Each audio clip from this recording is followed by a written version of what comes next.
Hi, our names are Maya and Anabel, and we're undergraduates from the Marcus Group. The Marcus Group studies the dynamics of macromolecules in biological environments using a variety of biophysical techniques.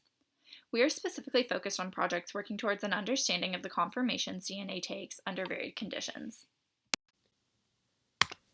For successful DNA replication, regulatory proteins must have access to single-stranded DNA coding templates, which are usually inaccessible due to complementary base pairing in double-stranded DNA. At physiological temperatures, proteins gain this access by relying on thermal fluctuations in the DNA double-stranded region known as DNA breathing.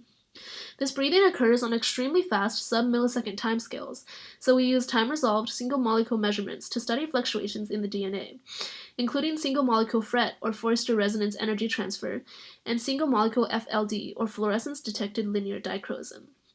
FRET uses energy transfers between Cy3 Cy5 fluorophore pairs, which are inserted into opposite strands within the sugar phosphate DNA backbone, to report on relative changes in the separation between those two fluorophores, and consequently the two DNA strands.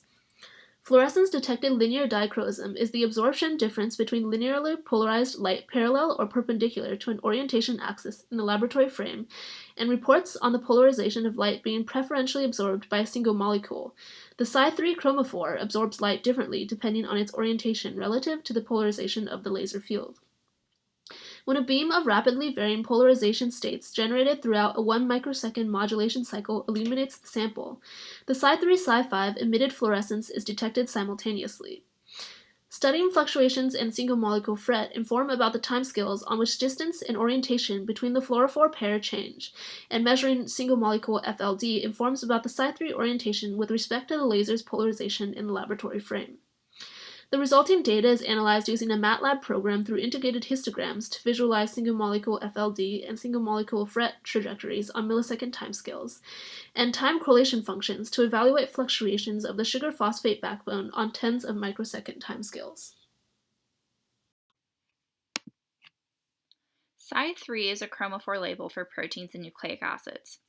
The structural formula of internally labeled Cy3 can be seen in the upper right-hand corner. The Cy3 dimer fork DNA construct is formed by first site-specifically incorporating two Cy3 chromophores within the sugar phosphate backbone of two complementary strands of single-stranded DNA and then annealing them. The chromophores were site-specifically positioned in an annealed duplex near a single-stranded double-stranded fork junction and near a double-stranded fork junction. The structural parameters defining the local conformation of the Cy3 dimer are the inner chromophore separation vector R, twist angle phi, and tilt angle theta. UV-Vis absorption spectroscopy and circular dichroism were used to measure the conformational fluctuations of the labeled DNA samples at different temperatures.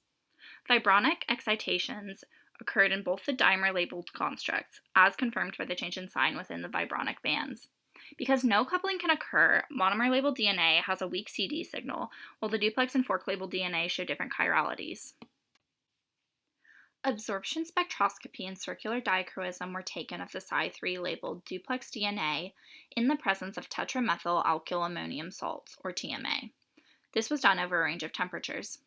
When compared to physiological conditions, the presence of this salt stabilized the local conformation of DNA and raised its melting point. Isostabilizing salts like TMA have the potential to prevent DNA degradation resulting from a change in environment.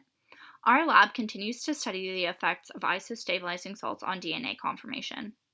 Ongoing studies aim to see how salt concentration affects DNA structure, namely looking at DNA in the presence of sodium and magnesium ions.